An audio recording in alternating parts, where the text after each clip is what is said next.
General Oduwa Yusuf Raage oo ku biiraya dagaalka ka dhana Daacish ee ka socda buuraha Calmiskaad ee gobolka Bari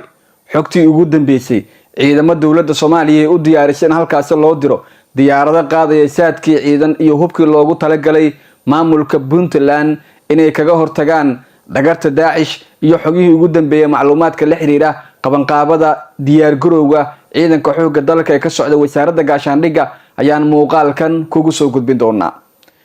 aynu ka horreeno dawladda federaalka Soomaaliya ayaa wada qorshihii ugu dambeeyay ee gurmadkii ugu horeeyay ee degdega lagu gaarsiinayo maamulka Puntland oo dagaal adag muddooyinkii ugu dambeeyay toddobaadyadii la soo dhaafay kula jirtay argagixisada Daacish oo ku dhumaaleysanayay sanadihii ugu dambeeyay buuraha gobolka Bari ee maamulka Puntland. dawladda Soomaaliya ayaa wada qorshaha ugu dambeeya ee gurmadkan degdega lagu gaarsiinayo magaalada Boosaaso iyadoo halkaasi ay ka sii bixi doonaan gurmadkan ciidamo iyo saanad ciidan ayaa la sheegay in dawladda federaalka Soomaaliya ay ku diyaarinayso magaalada Muqdisho gaar ahaan xarunta wasaaradda gaashaandhigga Soomaaliya oo ay ka socoto qabanqaabadii ugu dambeysay iyo diyaar garowga ciidanka xoogga dalka si ay ula dagaalamaan Daacish ayna u gaaraan buuraha Calmiskaad ee gobolka Bari. madaxweynaha maamulka Puntland Saciid Cabdullaahi Deni toddobaadkii hore dhamaadkiisa khudbadii ugu dambeeyay uu jeediyay waxay ahayd mid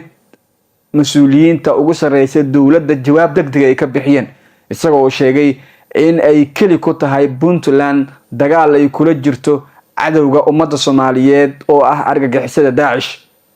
markaas wixii ka dambeeyay ra'iisul wasaaraha Soomaaliya Xamse Cabdi Barre ayaa xukuumadda iyo laamaha ammaanka ama hay'adaha ammaanka amray in si degdeg ay qayb uga noqdaan dagaalka Daacish ka dhana ee ka socda buuraha gobolka Bari gaar ahaan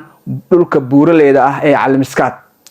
iyadoo oo markaas wixii ka dambeeyay madaxtooyada Soomaaliya qoraal ay soo saartay lagu sheegay in madaxweynuhu uu mar kale ku celiyay in xukuumadda Soomaaliya ama dawladdu si guud ay qayb uga noqoto dagaalkaasi degdegana dawladda federaalka Soomaaliya ay u qaadayso tallaabooyin lagu taageerayo maamulka Puntland oo muddooyinkii la soo dhaafay tabashooyin badan ka qabay dawladda dhexe.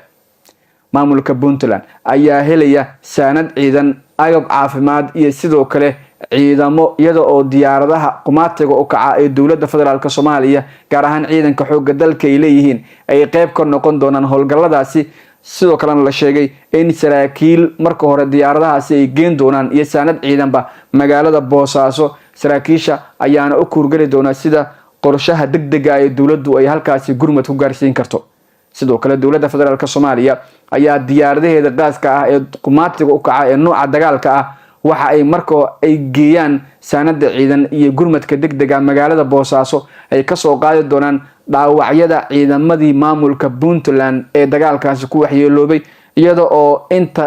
xaaladoodu ay liidatana dawladdu ay hore u ballan qaatay in caafimaad dalka dibadiisa ah ay ku raadinayso waana qorshihii ugu dambeeyay dawladda dhexe kadib tabashooyin soo laalaabtay ku taageerayso maamulka Puntland. taliyaha ciidanka xoogga dalka ayaa wada qorshihii ugu dambeeyay dagaalkaasi uu ugu biirayo General Oduwa Yusuf Raage ayaana amray ciidamada xoogga dalka inay u diyaar garoobaan dagaal adag oo cadawga ay kaga hortagayaan si la mid ah maamulada kale ee dalka ka jira sida ay u hortaagan yihiin inay qayb uga noqdaan ciidamada maamulka Puntland ay garab u noqdaan si ay ugu biiraan dagaalka buuraha Calmiskaad ka socda. muddooyinkii ugu dambeeyay sidoo kale waxaa socday qorshayaal kala gedisan oo dawladda federaalka Soomaaliya ay ka waday dalka oo ahaa in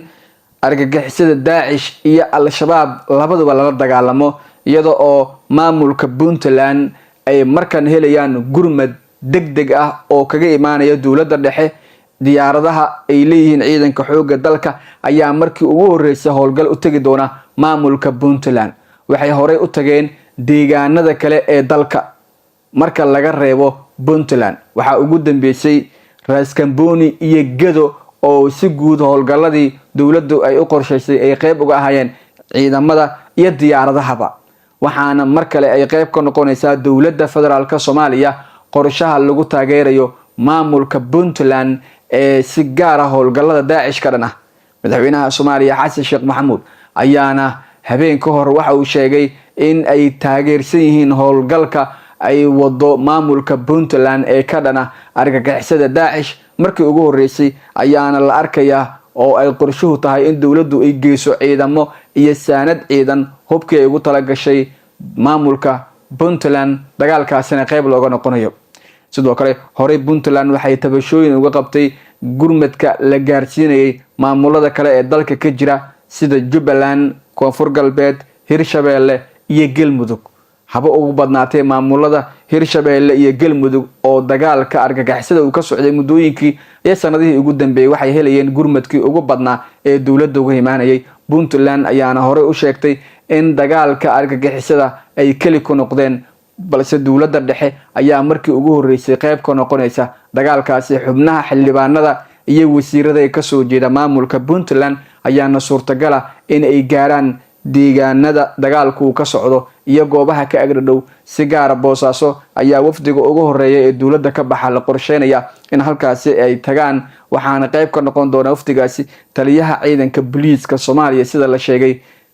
Asad Diano oo si gaar ah deegaanahan halkaasi uga soo jeeda, iyadoo oo sidoo kale dawladda ay amartay in ciidamada ku sugan Boosaaso ee horey uga amar qaadanayay Asad Diano dagaalkaasi ay galaan, iyadoo oo qorshihii ugu dambeeyay ee dagaalka ka dhana Daacishta ka dagaalanta buuraha Calmiskaad ee gobolka Bari deegaanada maamulka Puntland ayaa waxa uu noqonayaa qorshihii ugu dambeeyay ee dawladdu ay uga saareyso. dawladda Mareykanka ayaa dagaalkan qayb ka ah, waxaana suurtagal ah in dawladda federaalka Soomaaliya ay dagaalkan ku biiriso dawladda Turkiga oo si gaar ah u taageerta ciidamada xoogga dalka ee isugu jira Gorgor iyo ciidanka kale ee militariga Soomaaliya marka ay howlgal sameynayaan iyaga oo kaashanaya ciidamada deegaanka ee macawisleyda. waxay Turkigu ka sameeyaan deegaanada qaarkood oo ciidamadaasi howlgalka ay ka sameynayaan duqeymo dhanka cirka ah oo ay ku taageerayaan ciidanka xoogga dalka iyo geesiyaasha ciidanka deegaanka oo ay ugu dambeysay shalay dagaalkii ay kula galeen deegaanka Beerayabaal ee gobolka Hiiraan argagixisada Al-Shabaab. si guud dalka waxa uga socda howlgal lagu ciribtirayo argagixisada Al-Shabaab iyo Daacish ee ka dagaalama koonfurta Soomaaliya iyo sidoo kale deegaanada kale ee dalka qaarkood, iyo Daacish oo si gaar ah iyana uga dagaalanta ama ku dhuumaaleysanaya muddooyinkii ugu dambeeyay buuraha gobolka Bari ee deegaanada maamulka Puntland oo si gaar ah howlgalkan hadda uu uga bilowday. saraakiil ayay ku waayeen Puntland dagaalkan ka socda buuraha Calmiskaad ee gobolka Bari, waxaana ciidamada dhaawaca ah la keeni doonaa markii ugu horeysay Muqdisho tan iyo markii uu go'ay xiriirkii u dhaxeeyay maamulka Puntland iyo dawladda dhexe oo khilaaf muddooyinkii ugu dambeeyay uu hareeyay, halka ciidamada aad u liita la sheegay in loo qaadi doono dalka dibadiisa gaar ahaan Turkiga iyo dalal kale oo caafimaad loo geyn doono. dawladda Soomaaliya ayaana wado qorshihii ugu dambeeyay ee diyaarado qaas oo loogu diray Boosaaso si gurmad degdeg loo gaarsiiyo ciidamada maamulka Puntland ee dagaalka adag kula jira kooxda argagixisada ah ee Daesh.